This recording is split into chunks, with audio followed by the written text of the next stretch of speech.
Science.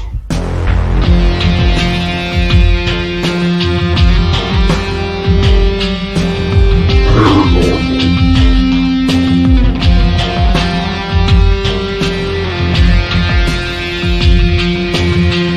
Drinks.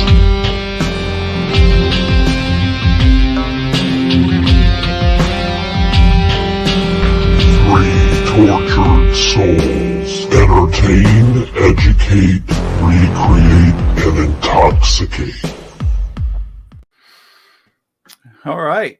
Well, it looks like I got to all the questions. Yeah. I think we got everybody. I appreciate everybody leaving their comments. Yeah. That was good. You guys Good got anything discussion. coming up? Yeah. I mean, normal stuff.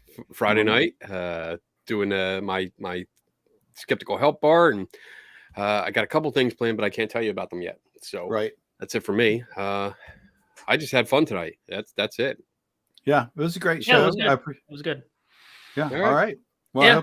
I hope I don't mess up the closing. Yeah. Yeah, Yeah. Don't fuck it up this time. I will fuck it up. I've been Don't drinking fuck it up. already.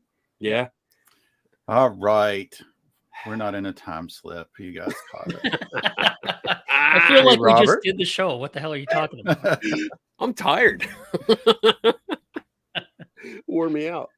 You want to go back in time so you can sleep. Oh God, if I could do it, I would go back and sleep. Oh man. That was Tim's idea. Very good. Moi. All right. So this is, I think Dave and I had the same concept or the same prediction for this. It's either going to be a 15-minute show or it's going to be a 2-hour show. I don't know. Who knows? We won't know till yesterday. Or it could be over already. I don't know. That's right.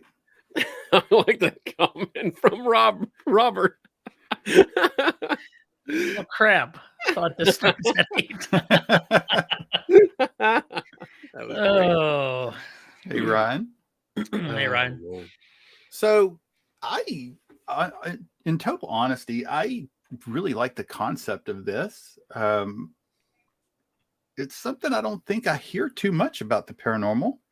Mhm. But when you do, you kind of I get interested in it anyway. And that's talking about time slips and time anomalies, I guess, whichever one you like to use. I probably first came across an account of this when I was, I went to Gettysburg in the late 80s Mhm. for I don't know what year it was, the centennial. Or not centennial, but it was a anniversary. Mhm. Maybe the 125th. But we were walking through, and it was in the late 80s. It was not as paranormal-ish as it is today in Gettysburg. However, you could still take a tour of the town, and we did some of the old sites in the town, and it often came anyway with stories of paranormal activity. And one of the ones was a lady giving us a tour, and I really can't remember the building, but she had mentioned that one of the people that were there went down into the cellar and swear up and down that when they got down into the cellar that they were in an active Civil War hospital, complete with watching limbs get sawed off and screams, and it terrified them. They ran back upstairs, and that was the end of this. Was it at Gettysburg College? At Penn Hall? Because it sounds exactly the same as the one I'm. Oh, is it? Sorry, sorry, David. No, I'm not. No, it could be different. Who knows? I mean, we've heard different stories. That's the one that I know. Yeah. See, that's the one. Yeah, that's what I heard, and I can't remember where I was. Isn't that the one that you called, Dave? Like days ago, you called it. I think so. Said, I have dibs on this. Yeah. So I actually went back in time an extra week and told him. Oh, that's what it is. Well, it hasn't got to me yet. Fuck, I went to the future. Oh, Shit, yeah. I screwed up. Sorry. That's it. You had it in reverse. Yeah, no. But I've heard other stories from Gettysburg where people claim they see a Civil War hospital, either on the battlefield, like a field hospital, or other things. So I wasn't sure. It could be the same one. It could be a different one you're talking about. There's so many stories. Yeah, and you know, that could have just been a story as well that was just relayed because they were just having fun with us. Who knows? Yeah, and I'll talk about it when we want to maybe share some other examples. But yeah, that one in Penn Hall, that definitely it's very similar to what you were just saying, but it was not just one person, but a second person at a a different time, reported something similar. So we can talk about that more once we dive into this. I thought this was a interesting concept. I mean, I'm the same way. I'm kind of coming from it same direction from you as you, Tim. You know, Gettysburg, the story from Gettysburg, which I won't get into detail. No. But like that was the pretty much the only ghost story that I was familiar with that involved a time slip, or what we're talking about tonight. Everything else that I've learned about that is mostly been Hollywood. You know, it's been movies and TV shows that use it as a plot device to drive the plot of the movie. Which I mean, to be honest, when I started looking into it, like that was the first bunch of sites that came up. Like I did a search for time slips, and it was all about movies and TV shows, and I'm like, all right. And then saying it's like a plot points for like children's books and stuff like that. And I'm like, what's going on here? Did I get the wrong name? But I mean, other than that, I did find some people that were talking about it, and I did find some reported stories. A lot having to do over in the UK. Not necessarily. I didn't find any others here, but I didn't look that hard. I kind of saw the ones in the UK, and then there was a talk about this one hotspot. What's up, Dwight? And then I was like, all right, well, there's a hotspot. There's supposed to be this street in Liverpool, I think, called Dobson. No, what was it? Liverpool's Bold Street. Bold Street, yeah. Bold Street was very popular with stories, and I started reading them, and like that's what I found, a lot of stories. And I get it, because I started thinking, like, how could you test this? You know, how can you actually test this and see if it's real or imagined? Or again, the thing that I come back to is that some of these are possibly just stories people made up to go along with it. So that's always something that we have to consider.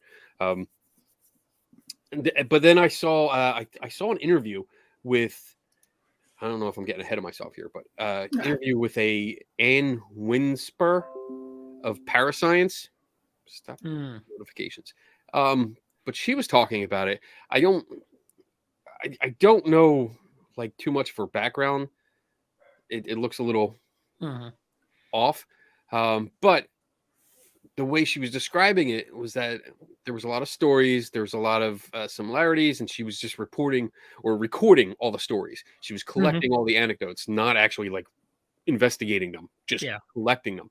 And she mentioned something about people having brought back items from the past, but I couldn't find anything further on that. Now that would be cool. That would be freaking awesome. Or if we go back and then somebody sees us walking around in the 1700s with an iPhone as we're... You'll get burned at the stake.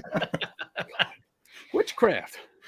Let me show you a picture of you. Take a picture. You took my soul, bitch.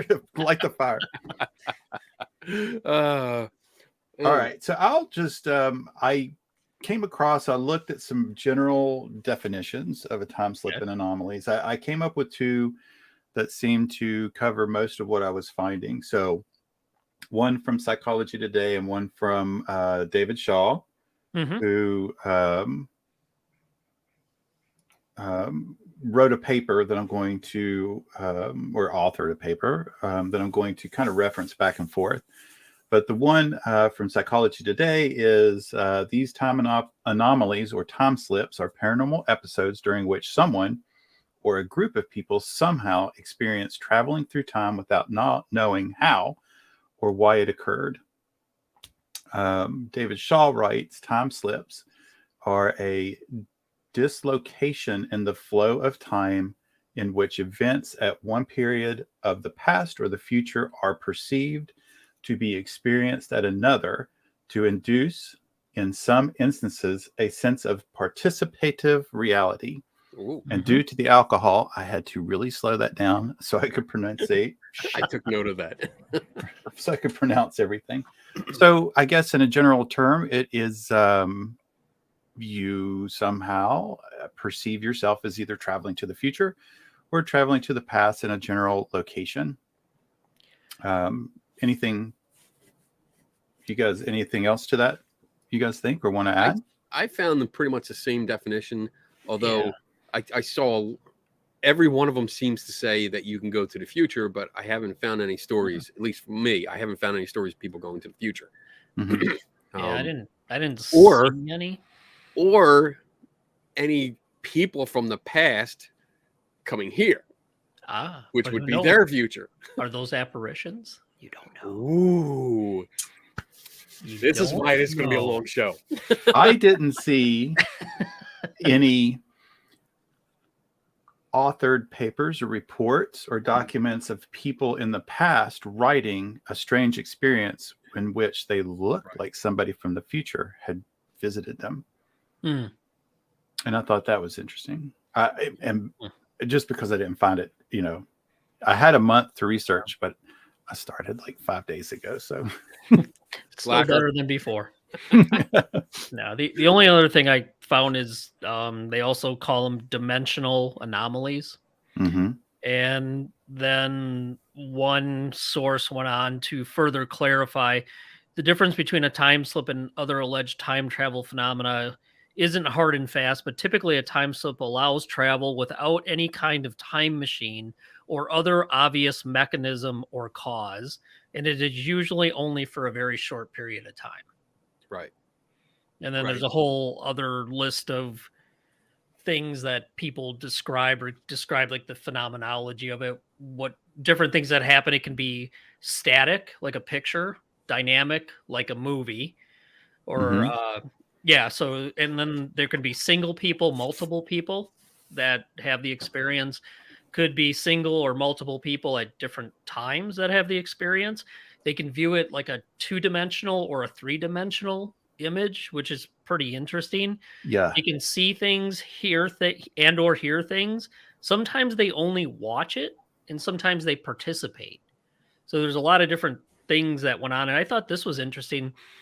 Somebody who collects stories and supposed cases of this might be the same person one of you two stumbled across, but they noted that the majority of the reports were pre-1990s. They don't see or get a whole lot of reports anymore. Which I don't, who knows? That can be dependent on how much effort and who they're talking to and, where they're looking. But I thought that was kind of interesting. Why would it all of a sudden seem to drop off after the 90s? Yeah, that's maybe it was a fad. Nobody wanted to do it anymore. Like, Yeah. I'm sure And then in ancient areas, one person noted ancient areas with a lot of trauma or emotion tend to have more reports than others, but take that with a grain of salt for what it's worth. I wonder if anybody has any in-depth interview of people that report to have experienced that. That case that, what is it, Versailles? There's a famous one, and that one seemed to be pretty well documented, at least from what the witnesses reported, and they had multiple experiences, but there's a lot of potential normal explanations for that one. I was curious as to what they felt or what they experienced. Tingling, pain, sensation, smells, dizziness, burning. I don't know, just if they had any physical sensations during their time slip or anomaly. I didn't find too much of that. So what I found, and it's interesting, it actually contradicts what you found, Dave, about the most popular story I found with Bold Street in Liverpool. God damn, I'm not even buzzed. I'm almost. I haven't even started. Vest. It's a great vest. It's my time traveling vest. God damn it. Maybe that's what it is. The past and present are trying to get all out at the same time, and I'm fucking up my words. The most popular story that I've come across is about this off-duty police officer, Frank, and his wife Carol, who visit Liverpool, and one goes to a bookstore, the other goes to a music store to get a CD. And when he starts approaching the bookstore, it turns into a clothing store. And he notices, like, it got quiet all of a sudden. Then he notices it turned into a clothing store, and that the scenery was different and the cars were much older. People were dressed differently. And then he saw this woman in a green shirt that looked normal to him. And he followed the woman inside and grabbed her, and it kind of, everything went back to normal. So he was back in a bookshop. And this woman said, yeah, he asked her, did you see that? And she's like, yeah, I thought it was just, something weird. I'm paraphrasing, of course, because I'm not reading it off. But the main point that I'm getting at is that this allegedly happened in 1996. And that's the first one that I've seen. And that's, I probably should clarify. I don't think I meant they stopped. They just, the number of reports dropped off quite a bit. But yeah, and that was one person. It's interesting though. It's not, I mean, it's a cool story, but and that's something I've noticed with all these stories, is that they're very short. It almost is like the details are not details. The details are more like stuff that we would know. Walking through a town, we could describe something from earlier, like from watching movies or from seeing books, reading books, or seeing pictures. And the big thing was with this story was that the bookstore turned into a clothing store, and he noticed the name. The name had changed above the doorways, and it's a big historic building, been there forever. And in some of the videos that I saw, there's a bunch of pictures of this old building. So it's still the building with the old name. And I'm like, well, there's a lot of pictures out there that are taken at the time. So yeah, 1996, probably not as, you're not jumping on Google and finding them. But if you're in the area and you grew up, you might know about this. Yeah, it's possible that people had either some kind of history books or a magazine, or maybe something inside the store.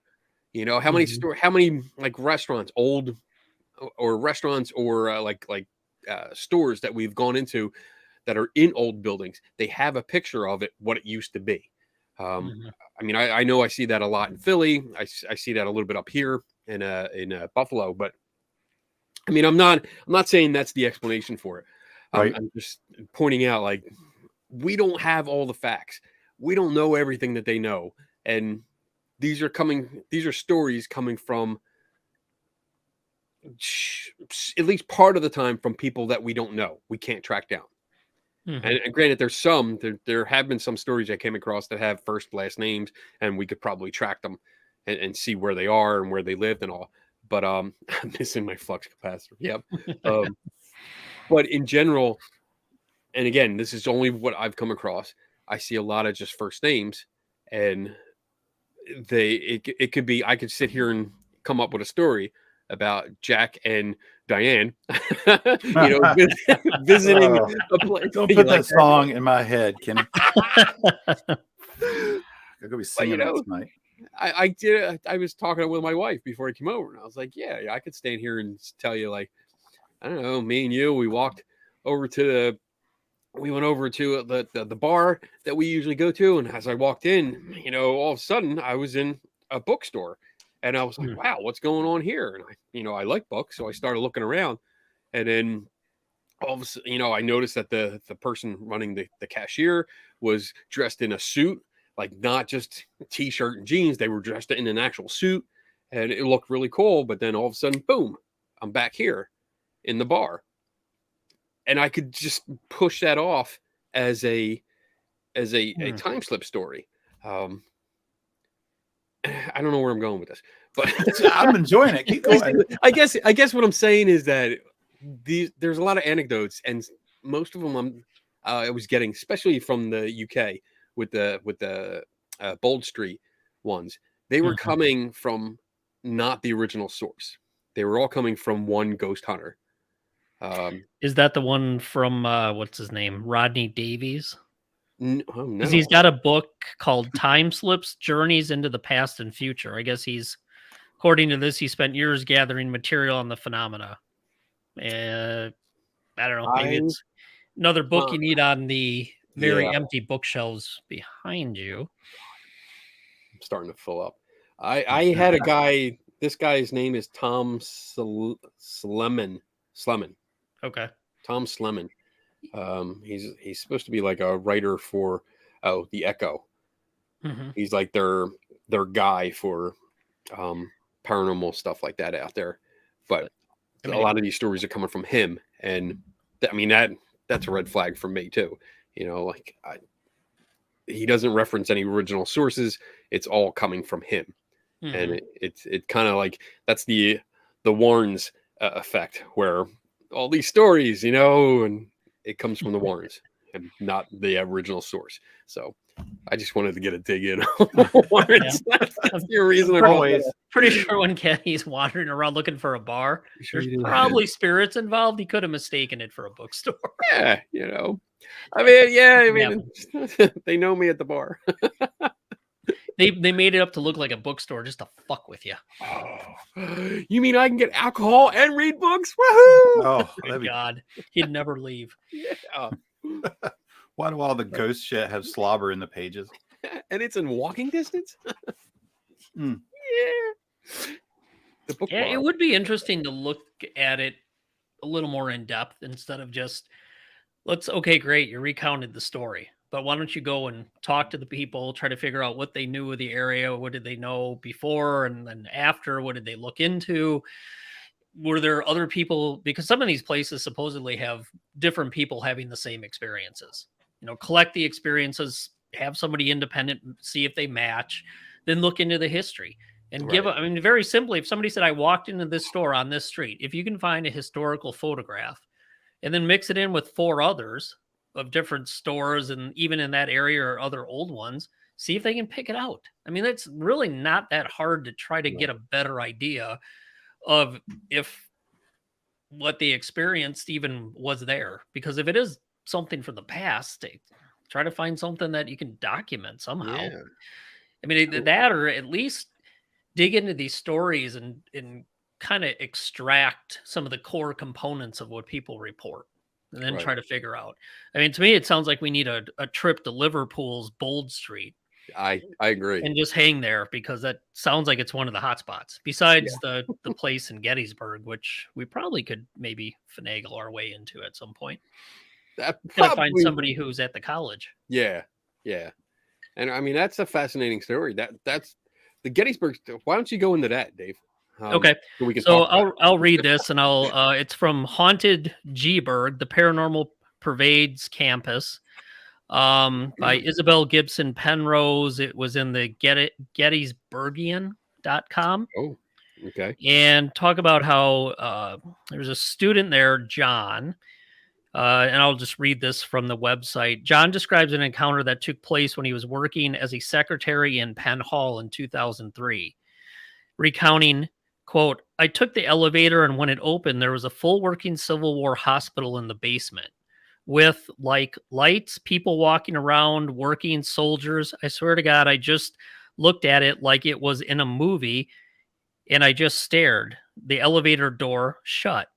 They go on to talk about how Penn Hall is one of the oldest buildings on campus, built in 1832, and it did serve as a hospital for wounded soldiers, as well as a morgue during the 1863 Battle of Gettysburg.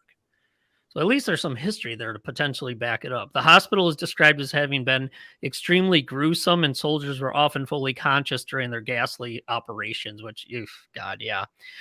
He went on to say, I stood there for a minute and hit the open button, and when the doors opened, it was a regular basement.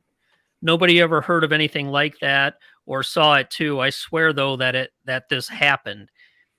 So then when you go through Mark Nesbitt's Ghosts of Gettysburg, it says John was not the only one to have witnessed this scene.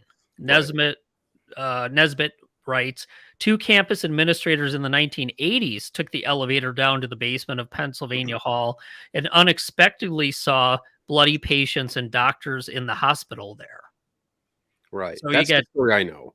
Yeah, so there's 2 of them, one from 2003 and then one from the 1980s. Which is interesting, and it is interesting, close the doors, they open back up, and then it's normal again.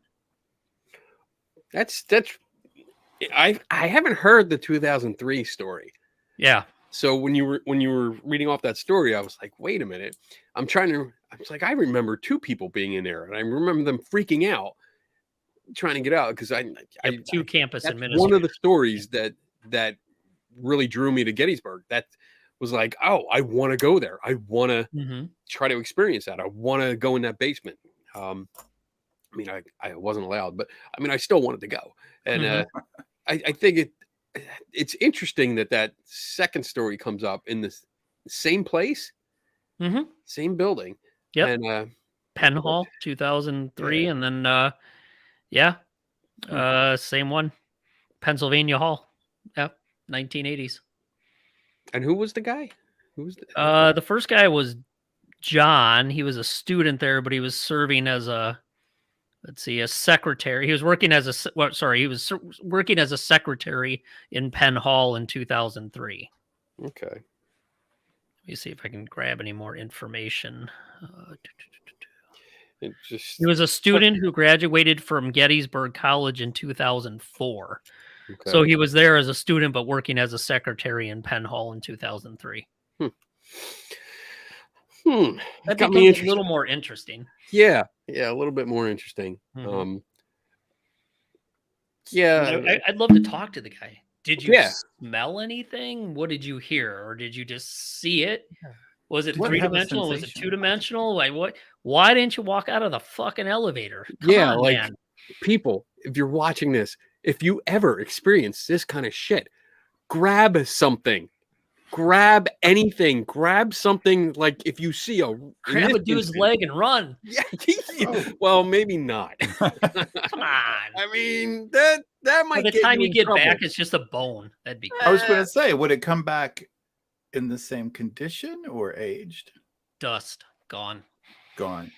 See, that's why you have to grab like a rifle, something like that, or uniform, or something that would show. Come on, man. Hey. We all know what you would say, Kenny. You got that at the antique store downtown, you lying bastards. Look, don't reenactment day. You stole it from some dude sleeping in the basement. No, that is a good point though, because there's one of these people that had been looking into him. They heard about objects being brought back from the past, or people taking their modern day objects into the past. Right, but he even admits when he looked into it more, he couldn't find any of those objects. Nobody seemed to have those objects. And that's disturbing. That bothers me, because that's almost like I don't want to go there, but my mind immediately goes to, well, this is filler. Or did they think they grabbed something? I mean, if it's such a complete, and I'm not using hallucination in a bad way, because we're going to probably talk about, and Tim he was throwing some numbers around on how much energy it would take to travel in time or create a wormhole. I used it properly. That was correct. Okay. All right. But we can drink anyway, because it's been a month since the last time we talked. But if it's let's say it's a hallucinatory experience, complete. I mean, you could honestly think you grabbed something and picked it up, right, but it wasn't really there. Yeah, I would also, I would like to talk to the people as well another thing that comes to my mind, which is I have no idea if it's worth anything, but is sleep disorders and narcolepsy. If it's more common to have that with people that have that condition. You guys know, I think, we've had Dr. Porterfield on with the sleep disorder clinic. And, he has worked with people that have UFO experiences, alien encounters, and it's typically along the lines with the narcolepsy because of I can't remember the word now, but it's you wake up but you can't Sleep move. paralysis? Yeah, it's along that same line. But hypnagogic hallucinations. yes. So I would wonder if people that have these experiences are kind of have the same medical or maybe just problems sleeping, or were they on like a 3 a.m. banger like 2 nights before and they just haven't recovered yet, and they just have that. Again, I'm not saying that is a potential solution to any of it or explanation, but it would be interesting to me to see if there is at least a line of if that repeats itself over people that make the reports that they've encountered a time slip or going to another place. At least the couple I've read, though, it didn't seem like a lot of these people had repeated experiences. It was kind of like a quick one and done type of thing, which I would assume if it's what you're talking about, Tim, they probably would have multiple potential experiences. I mean, I know a lot of people, and it's rightful to think about, is there some sort of, physiological or mental problem that could be leading to this? But, at least in most surveys of people who have had any type of paranormal experiences, they just don't see those type of problems across the board as being explanatory.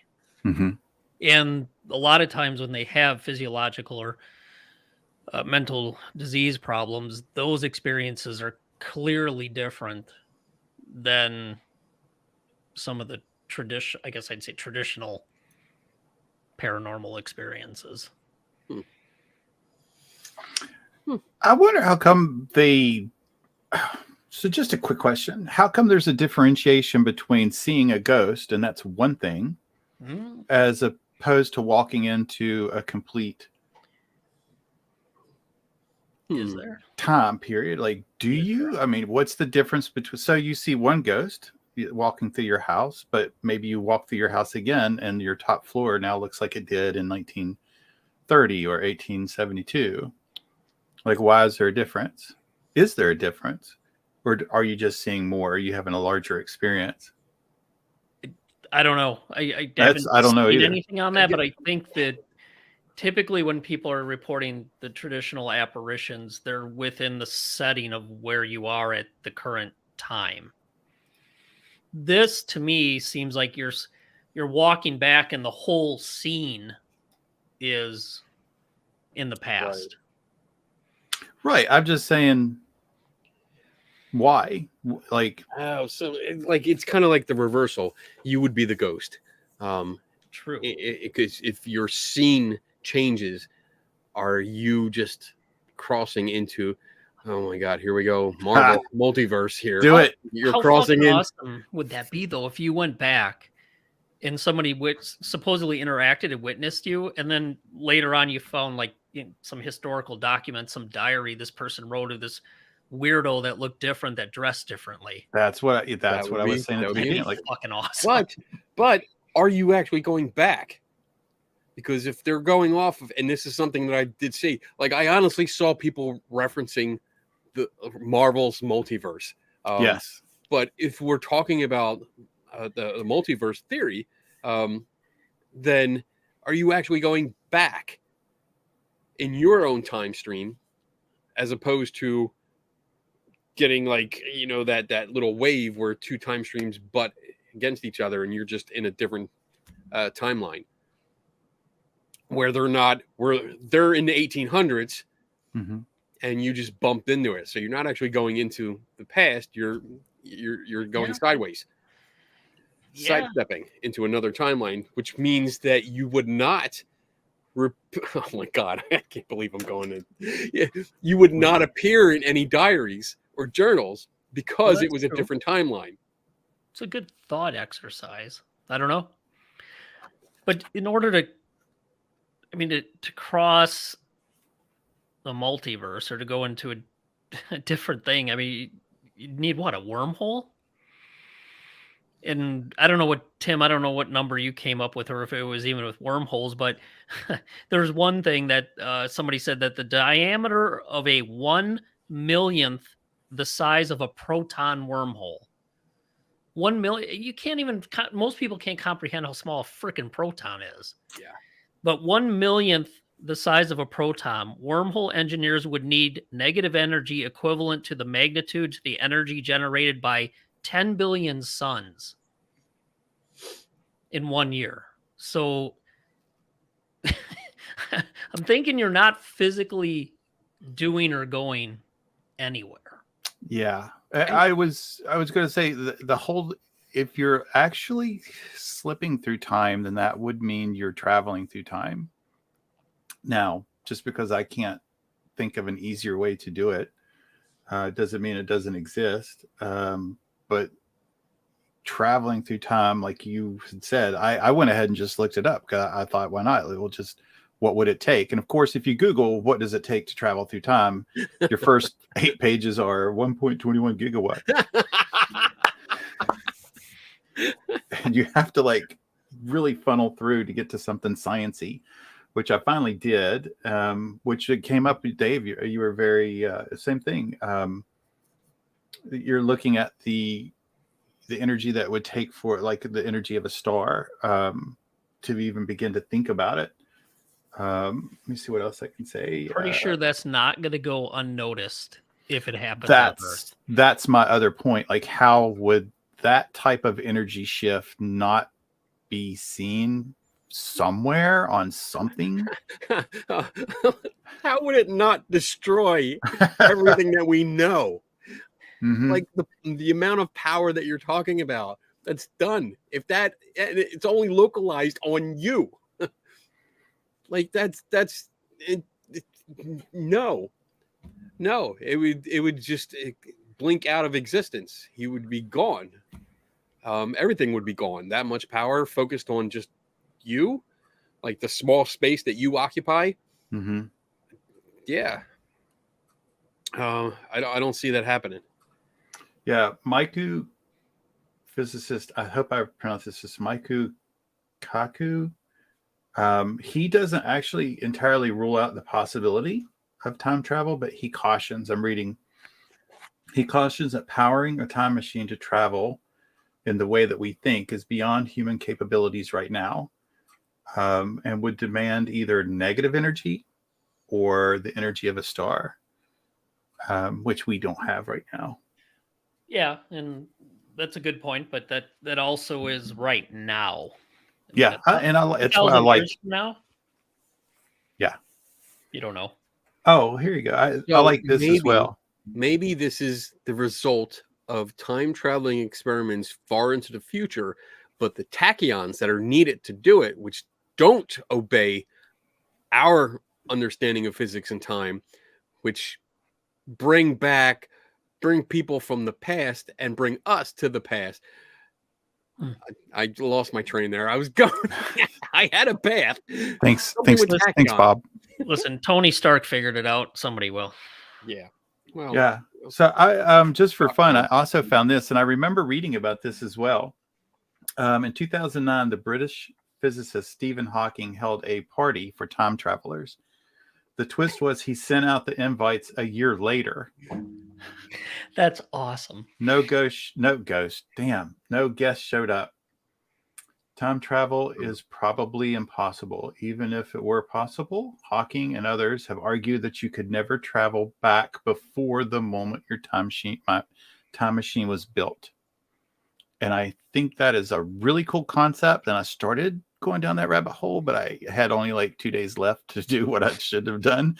But I want to go back. But that popped up several times when I looked at time travel. and the ideas of it, and why can you not go back further than the date that your time machine was built? So we can make a pact right now that 20 years in the future, if time travel exists, or if time travel just comes up, we'll get a ticket and come back to this date, February 1st, 2023 at 8:40 p.m. Eastern time. And the three of us will appear in the There you go. background of ourselves and just say hi. Look, Don't touch. I don't want to risk that. Can't have the same matter occupying the same space. I learned that from what? That was what movie was that? That was the one with Jean-Claude Van Damme. Where he Time went back. Cop? Time Cop. Yeah. You weren't allowed to touch your past self. I don't know. Anyway. Well, if I pop up behind myself right now, you will have a video of me shitting my pants. I'll be like, we got work to do. Come on.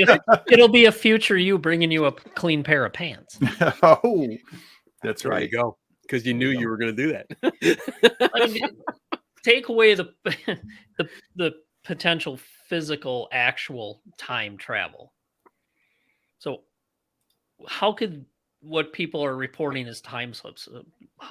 What possible explanations then? Besides the normal, you mistook something. I think I even read one where they're like, we think they just went back to like a festival where people were dressed up like the old days, and then they came off the road, and when they went back, of course, it's not there anymore. It's almost like I stumbled on the Renaissance Fair, and I'm like, ooh, I went back to medieval times. Then you go back a week later, and it's gone. It's like, okay, well, I didn't really go back in time. I just mistook what was going on there. So minus those type of things, I mean, what could potentially be happening if you were witnessing something from the past? How are you doing that without actually physically traveling time, or a wormhole opening up, or multiverses crossing over, or? All right. I'll go back to the idea I had earlier, and maybe try to do a better. It doesn't help because it's going to still do with ghosts. But I guess my thought would be, so let's just say you're staying at what's a haunted place? Oh, there's one. I don't know, at a residence at Gettysburg. Yeah, which is has a lot of hauntings. And there are a lot of people that see a lady that walks through in timepiece clothes, time period. And you see that. So you can see one person, and that person is wearing the clothes of that time. So now, what if you were able to see 4 or 5 people of that time period walking around like it was at a party? You're in the living room. So now you're just saying, well, I saw 5 ghosts. But what if you saw the 5 ghosts and a couple pieces of furniture? Now you're seeing ghosts in a furniture. So what if at some point the total area becomes a ghost? You don't travel through time, but other things can appear to you just as the one ghost did. Do you know does that make sense? Like, yeah. So it's easy to say I saw one, but my concept is, what if the environment itself is a ghost, and you just happen to see it, and you saw it in 3D. So it's all around you, and you didn't go anywhere. You just saw an apparition of a room. You saw an apparition of a time. Ooh, I like that. That's mine. I'm coining it. Time apparition. I saw a time ghost. Oh, that's a movie. That's a movie. So I saw a time ghost. So that doesn't help anything. But if we're just thinking about what else could it be, if you're thinking about ghosts, then why not have an apparition of the environment? Right. But it can be the same question, though. Yes. That ghost probably isn't physically there. I mean, let's face it, most of the reports and what people collect and the inability to get, consistent quality pictures, most likely, who knows, it might not be 100% true, but I don't think for the most part they're physically present there. Mm-hmm. So there's a couple books on this, and I think Apparitions by Green and some of the older ideas by some of the early psychical researchers where they talk about it being a hallucinatory experience. But the key is you're hallucinating the experience. And in that book, Apparitions by, I think it's Green, I'll have to pull it out, but they talk about how you might be hallucinating everything from a ghostly experience, not just the apparition, but if you think it walked by a window and you saw its shadow, which people have reported, you're hallucinating that as well. And then if maybe you thought the door opened and it walked out the door, you're hallucinating that as well, because they have cases where people said, I saw you watching something and you said the door, somebody walked by and the door opened and closed. No, I didn't see anything. I didn't see a door open. I didn't see an apparition. I didn't see a damn thing. So they make a pretty strong case that it might be some sort of hallucination. But that doesn't mean you're losing your mind and it's a bad thing. But Right. how in your brain is that being triggered as far as what you're describing, Tim, or a time slip? Are you asking me, like, how do your senses perceive that? Well, how does your brain make up that hallucination? Oh, I mean, even if it was historically accurate, how are you doing that? I don't know. I mean, the concepts, and you've heard of them. I mean, retrocognition, the ability to get information from the past. Right. Precognition, if you go forward. Mm-hmm. And then related is psychometry, being able to read pretty much the history of an object or location for whatever reason. It might not be that it's actually recorded there, but some people think you use it as a focal point, and there's some sort of anomalous ability you have to do that. So maybe, I mean, if you want to go that far, and I know we're going way out on a limb at this point, but if you're going to take that as a possible explanation for some ghostly apparition experiences, I guess in that light, it could be possible to have a complete time slip hallucinatory experience as well. Sure. Yeah.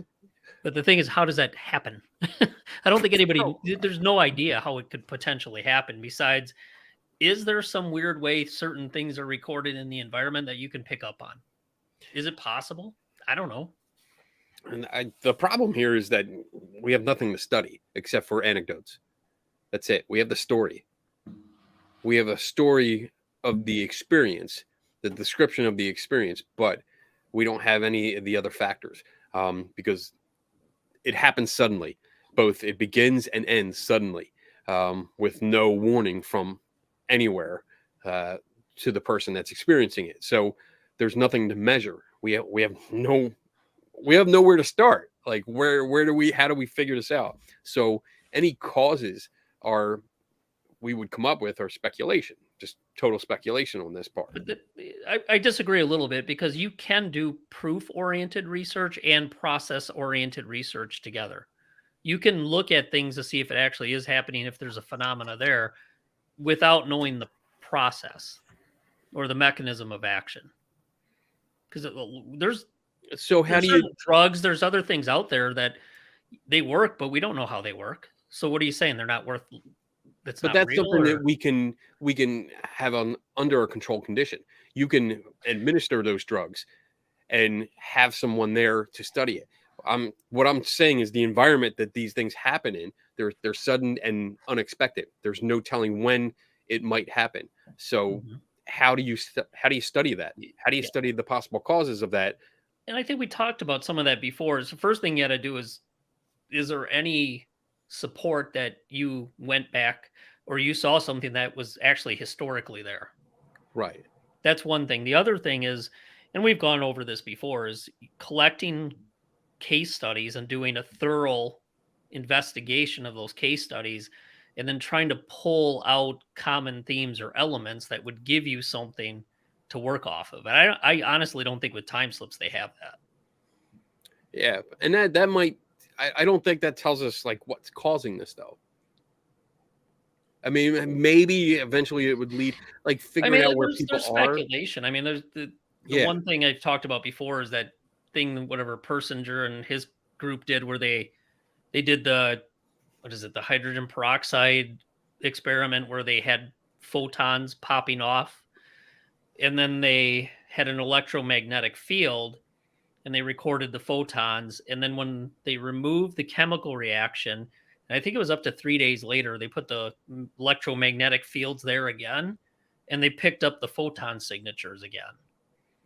So their idea is, well, with under maybe a certain, and this is going to be maybe not applicable, but under very complex magnetic fields, it seems like at least they think what happened is they're the ability for the environment under an electromagnetic field to record and then replay that without the actual physical chemical process creating the photons anymore. But that's one little tiny thing. And they calculate out how much, again, energy, and go ahead and drink, but it's a lot. And they said even after all of this energy, they'd say it would still be barely perceptible in low to no light conditions. But that does provide at least a hypothetical mechanism. So to say there's no possible mechanism, I mean, I just don't agree with. Well, but that's not what does I'm it saying. Explain all of it? No. Yeah, that's not absolutely not. Because I don't know if there is an experience yet. I mean, there's obviously something. Yeah. People are coming up with these experiences. They're telling these stories. Mm-hmm. I don't know if they're true or not. I mean, that's my biggest issue. We don't know if they're true or not. I mean, we can research some of the stuff, the historical aspects of it. Yeah, you know, any information they give us, which from my experience, my short experience researching this, is usually vague. Mm-hmm. There's not a lot of specific details that are not available to the people that are telling these stories. And when I say telling these stories, I'm not trying to be, derogatory or anything like that. I'm not trying to cut them down. Right. It's easier to say it that way. So I guess what I'm getting at is I don't know what a mechanism would be. I can speculate. I can say, where'd my notes go? I totally lost my notes. Go back in time. It's somebody stole my notes. Damn it! Those fucking notes. But basically, I could say well, you can have some.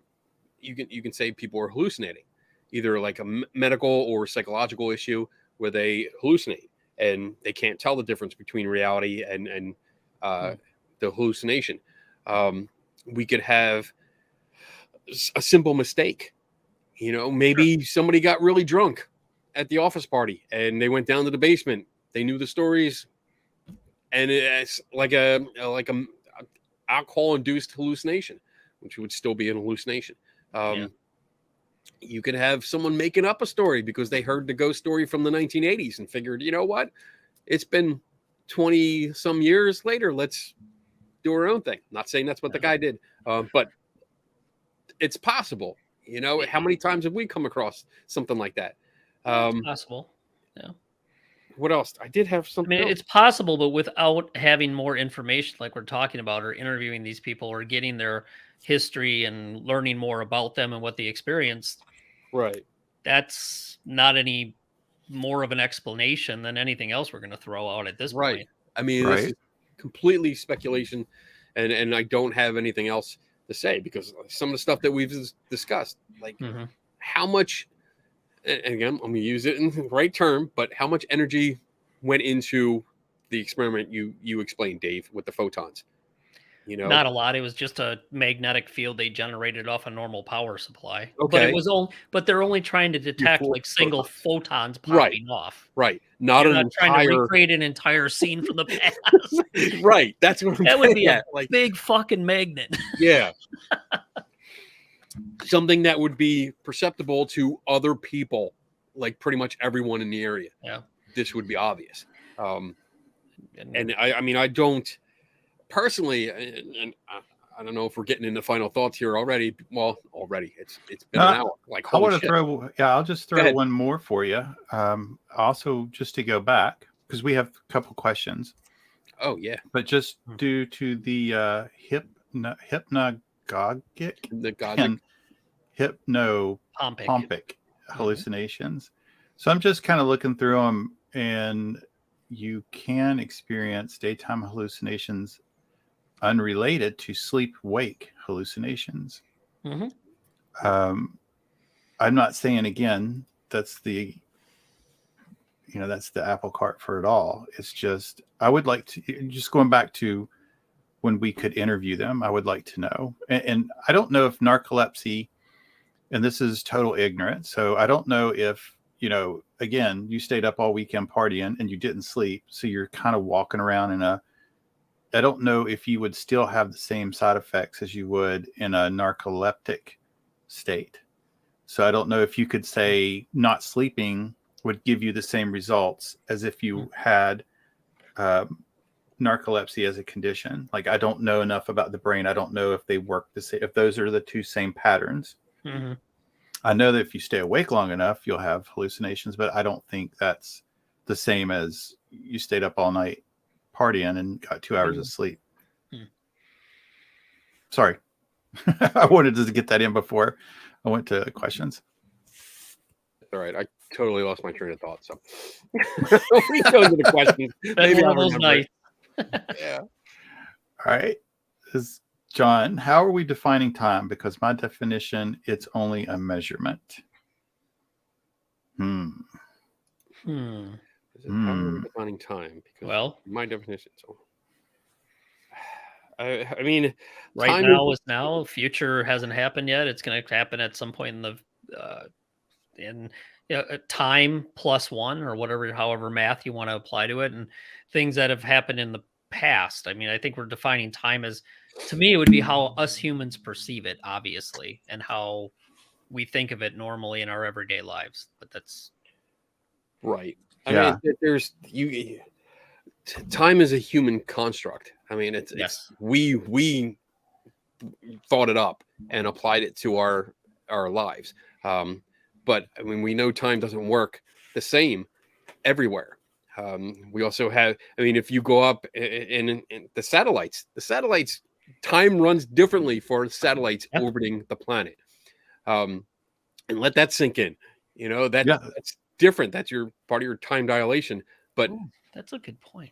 It's and then you get further out, and then you have all those, the ideas about traveling at the speed of light or near the speed of light.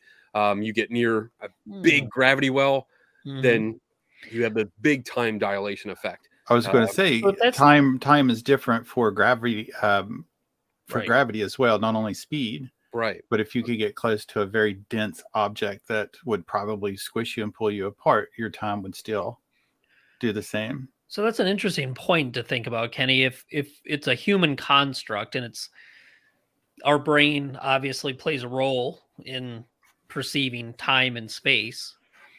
So if that's the case, could there potentially be a glitch in our brain that doesn't allow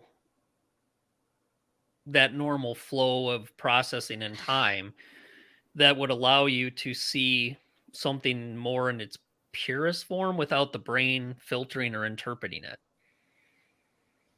No idea. Yeah, I don't know either. I don't know either.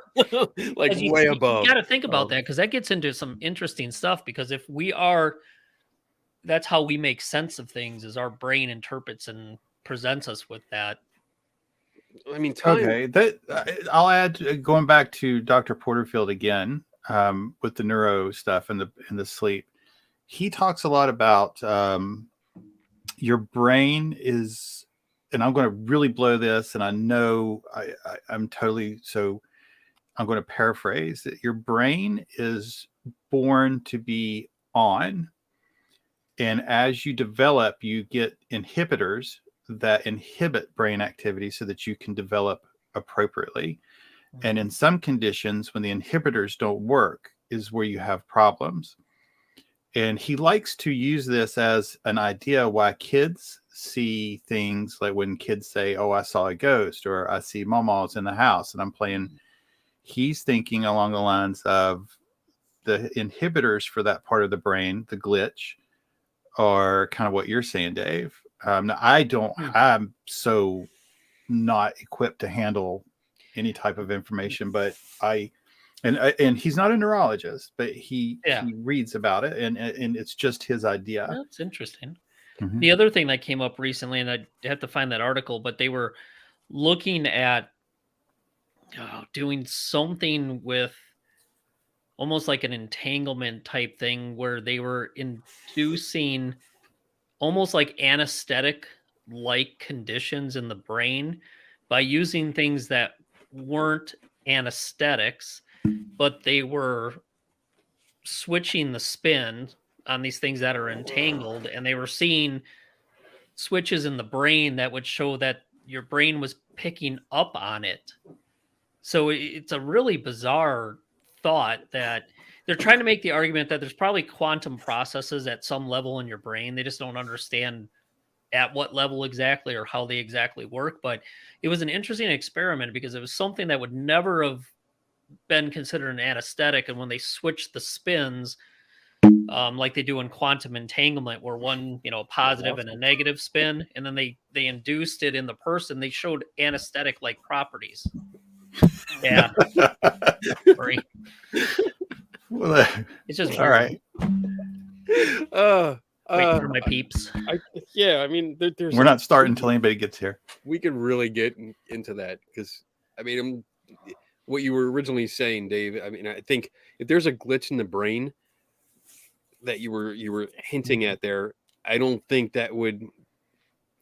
I think that would almost be separate because if time is a human construct, we developed it as a measurement, so it would. I think these glitches would be there anyway. I don't think it has to do. Time is a measurement that we learn. It's a learned skill, kind of. It's a learned measurement, just like inches and meters and stuff like. I mean, and pounds and ounces. These are measurements that we learn how to use in our daily lives, and it becomes routine. So whether we had that or not, if there was some kind of glitch in the brain that happened to some people, that would happen whether or not we developed time, the concept of time. But yeah, is time a measurement of entropy? Hold on, now I gotta look. Well, that's a whole nother question because that's something else I came across is that okay, good. Time could simply be related to entropy and information. And there was a story that came out not too long ago about that. They said somewhere they had created a wormhole. No, they didn't create a freaking wormhole. They ran some computer simulations looking at data as the driver of those type of things, and they show, at least through computer simulation, that wormholes could be, at least the way they found it in their simulation, was wormholes could be the result of data and information flow, which it's so abstract and bizarre. I read it, I'm like, well, that's interesting. I'm going to need more alcohol for that one. But I also want to add, there's a lot we don't know. On a side note, that I think quantum entanglement just breaks the light speed limit. Just want to put that out there. For sure it does, because it can instantaneous at distances that can't be explained by. The distance doesn't matter. No speed limit. No speed limit. No universal speed limit. And the cool thing is now they're finding bigger and bigger actual molecules that can become entangled. Oh, man. So this whole, it's only on this subatomic, very small particle level, that might not necessarily be true anymore. Though the temperature thing's still a problem. Your warm, soupy ass brain might be a little too warm for a large scale quantum effect. The only thing I'm worried about is, I'm looking forward to is if they can develop a transporter. Yes. Based on that, and leave out a few atoms so I can lose weight while I teleport. Like, oh, you just arrived at a Proxima Prime and you're like 20 pounds lighter. You're gonna have to leave out like 20% for me. That's good. I'm good with that. I'm good with that. All right. Here we go. Bob, do they consider driving down a road and not remembering getting from point A to B at a time as a time slip? because that happens to me all the time, almost every day after work, when my mind needs to slip into a different world briefly. I would say that's missing time. That's called weed. Well, that's just not paying attention. So Bob, you need to wake up a little bit more. I have had that happen where I have that driving happen. to work, and I think for me that's a function of being super tired. Yeah. And I know I don't fall asleep, but it's almost like you zone out. And then all of a sudden you kind of like, whoa, how the hell did I get this far down the road? Yep. It's a little fucking scary, I'll tell you that.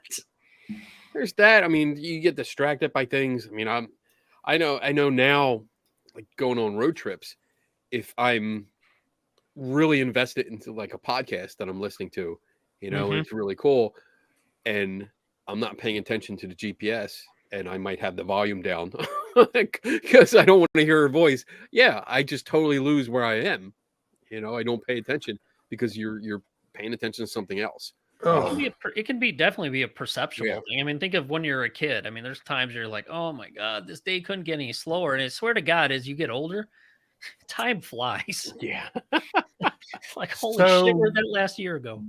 I remember in psychology reading about this, and I am seeing the most common cause of it's called syncope, syncope, while driving is neurally medicated syncope or vasovagal.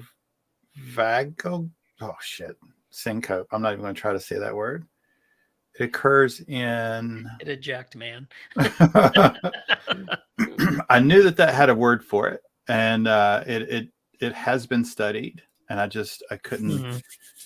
Yeah, I don't know if it's a time slip, but it's definitely something your brain does, and it's quite scary sometimes.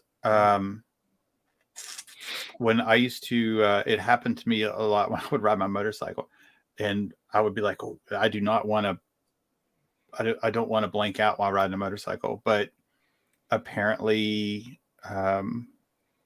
it's not as bad as you think it is because your inputs are still occurring, even though your brain goes somewhere else. So you should still be alerted to a change in your environment. You're just going on rote memory and what your kind of muscle memory. You've gone down this road 14,000 times. So you unfortunately get so used to it, your brain can go somewhere else. Or you just get so bored. Interesting. Cool. Anyway, so I am not going to pronounce those words because I will butcher them, but yeah. Good move, yeah. All right, last one. Is observing time travel the same as witnessing an event in time? They say that only when you are observing an event that it changes. Is that the same with time travel? How do you, unless you're the time traveler, how do you observe time travel? Probably talking about maybe the time slip phenomena we're talking about. Observing an event.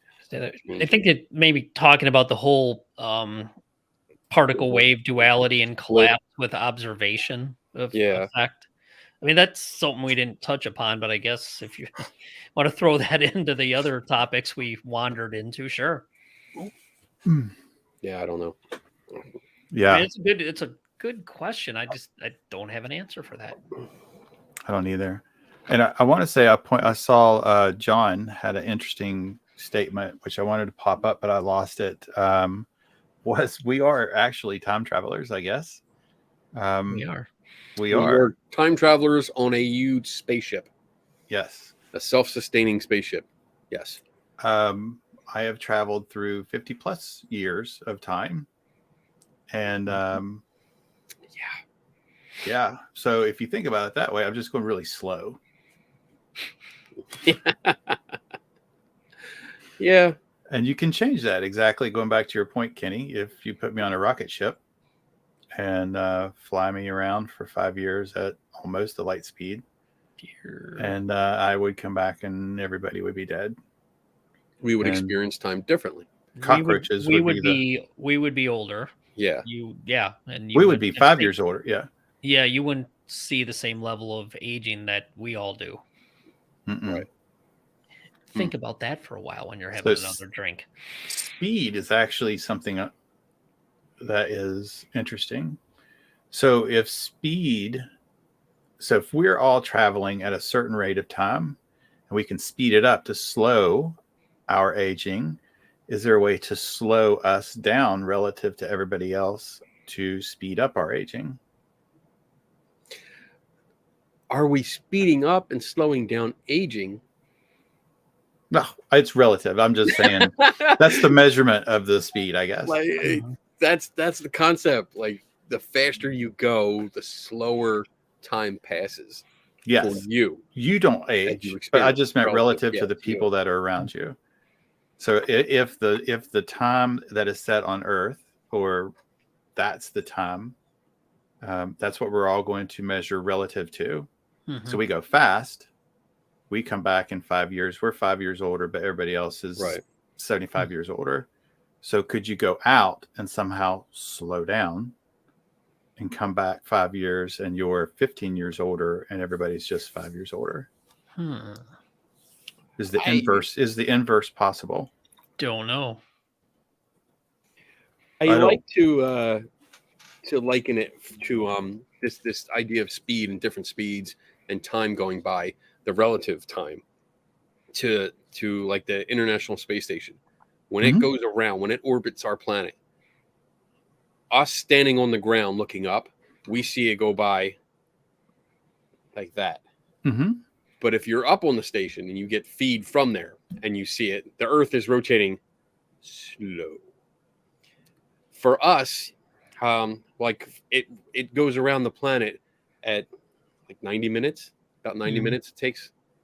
And that's fast. It goes around pretty fast. Mm-hmm. But for us, that's one revolution. And us going around takes 24 hours. Yeah. So there's a big difference in time. And that's relevant to where you are. Like, who are you? Are you on the planet? Or are you on the station? Mm-hmm. And time will pass differently. So this is fun experiment. I don't know. This went in so many different directions. I knew as soon as I started down, I was like, this is going to go to time. This is going to go to quantum mechanics. It's going to go to time travel. And it will eventually say, what was the topic? Oh, time slips. All right. Good discussion. All right. It was a lot of fun. I really enjoyed that topic. And I think we've got all the questions. Good. So to properly end like we started, I guess. Well, hey, welcome to Three Tortured Souls. I'm Tim. This is Kenny. It's Dave. We're happy to have you here. So for closing, I love this concept. It's a fun concept because I don't want to say I don't know. It just has that air of it's things in it are possible. Time travel possible. The slipping possible. I mean, who knows? I don't know. But it's a good concept. It's full of a lot of thought experiments, which are fun as well. And it's just good. I enjoyed it. Kenny, some final thoughts? Yeah, I mean, it's an interesting concept. I think there's a lot of influence that comes from literature, movies, film, theater. And I mean, I looked it up real quick, and I found that the earliest example of time travel in cinema dates to a 1921 adaptation of Mark Twain's story, A Connecticut Yankee in King Arthur's Court. Yep. So we're talking back in 1921. That's the film or the cinema adaptation. I don't know when the book was actually done. So you have that concept already in culture, popular culture, because he was a popular author. I mean, so it's out there. People knew about it. So it kind of makes me wonder, like, is this a real concept? I don't know. I mean, I don't hear much about it. And the most I've read about it is what I've done for this show, to be honest. And I don't. Do I believe it's a real phenomena? I kind of, I mean, I have my doubts. I don't really think so. I don't really buy it because I haven't studied it, so I don't know. There's room for error on my part, of course, but I really don't see much more than a lot of imagination, maybe hallucinations, maybe other things. But I mean, if there's more information out there, I'm certainly open to it. I don't want to close the book on it. I don't like closing the book on anything except Baggins. True. But other than that, it's a cool concept. It's worth good in movies. I do like it in movies and stories, but otherwise, yeah, you know, it makes for good thought experiments. I agree with you, Tim. Like we had some really good ideas here, and we just went with them. You know, that's what I liked about this. So there you go, Dave. Could you imagine like Tom slipping right behind somebody that was getting their photo taken with like the big flash and the guy, and you have like your rogue squad? You just see us doing this every time. That doesn't seem to work, because one of the stories I came across was that this two couples were on vacation. They stopped at an inn that they had found. They stayed there. They thought it was great. It was like a bed and breakfast kind of thing. They ate. They had steak, eggs, and beer for dinner. Then they came down in the morning, noticed people were still wearing like old-fashioned clothing, and then they went on their way. They came back a couple weeks later on their return trip, and it was gone. Like the place was completely gone. No sign that it ever existed. And then they had pictures. They had film. But apparently the pictures they took didn't even show up on the negatives. That's according to the story. So I'm also wondering, like, well, were they extra hungry when they left? Because they did eat. Like, did the food disappear? What happened with that? Interesting. How did they pay? Oh, so they came down in the morning, and that's one of the story details, is that they were surprised. And this is, I think it was in France, because the money was different. I don't know how much it cost, but it was like a ridiculously low amount of money for dinner and a night stay. And they were really surprised by it, which is why they wanted to go back. Debit card. They couldn't have paid with a credit card. No, they tried to pay with cash, or they did pay with cash. But there was another story that had credit cards where somebody tried to buy something in the store, and the clerk was like, "Oh, no, we can't." We went and got the manager, and they're like, "We don't take cards." And so, I mean, this is the kind of details that come out. Like, all right, so like the pictures really got to me. So they claimed to take film photography, but the negatives didn't show up. So I don't know if that meant the negatives were blank, or that they were just never taken. Right. So I don't, that part wasn't in the story. So I don't know if that would work, Tim. I don't know if that time slip idea of, like, you know, photobombing would work. Because, you know, it would erase everything. You know the stories. Everything gets erased when you go back. True. Erased from time. All right, Dave. Okay, so Kenny, when was Mark Twain's book?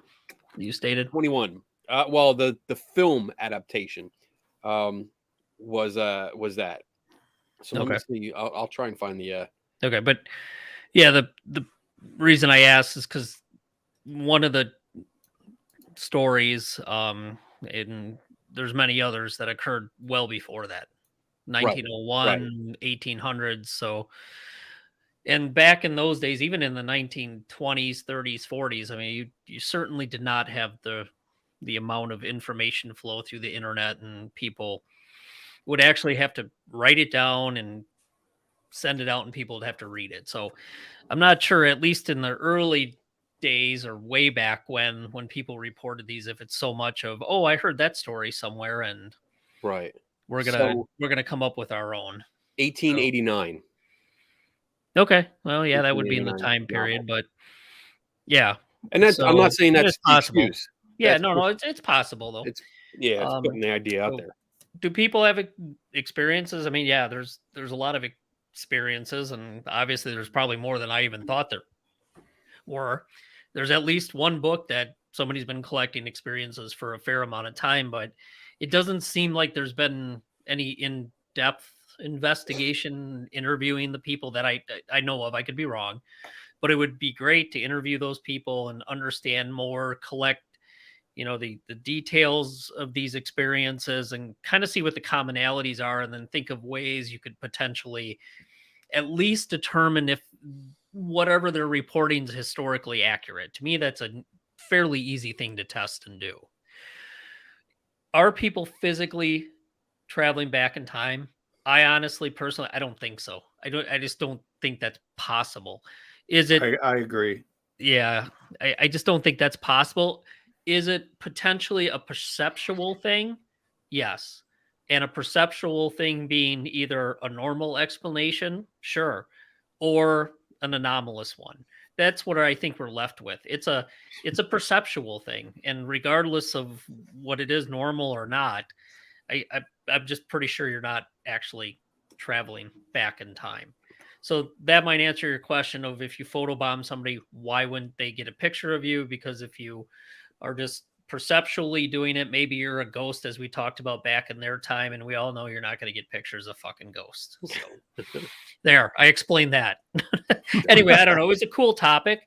Probably end up looking and reading a little bit more about it. And it's really not something I see pop up in the parapsychological literature that much, except to Tim's point of, they say, well, if you're seeing a ghost in, period clothing, they throw that out there that maybe it's a time anomaly and you just witnessed it. But I mean, it really there's not a whole lot on it. So it was a good topic. I thought it was fun. The stories are cool as shit. I mean, I wish I would have an experience like that. Yeah. I'd love to go to the place in Liverpool on Bold Street, or go to Gettysburg College and spend some time there, especially in Liverpool. It sounds like that's a hotspot, according to people.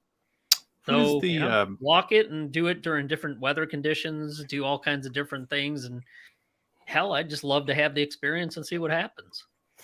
Yeah. What is the podcast about the mind? It's a great podcast, The Unknown Mind, or I hear it a lot. It's through NPR. I don't know.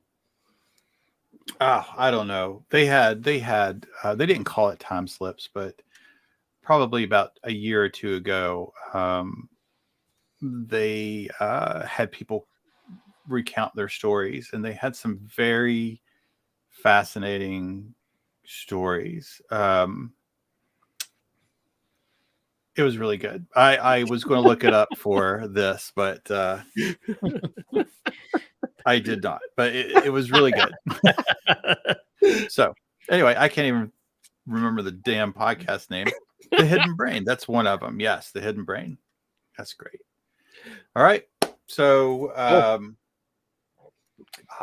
who's next? That would be me. Yeah, Dave's up. My topic, which I'll discuss with you two later offline, is going to require homework by our listeners. Oh, we'll have to make a post early.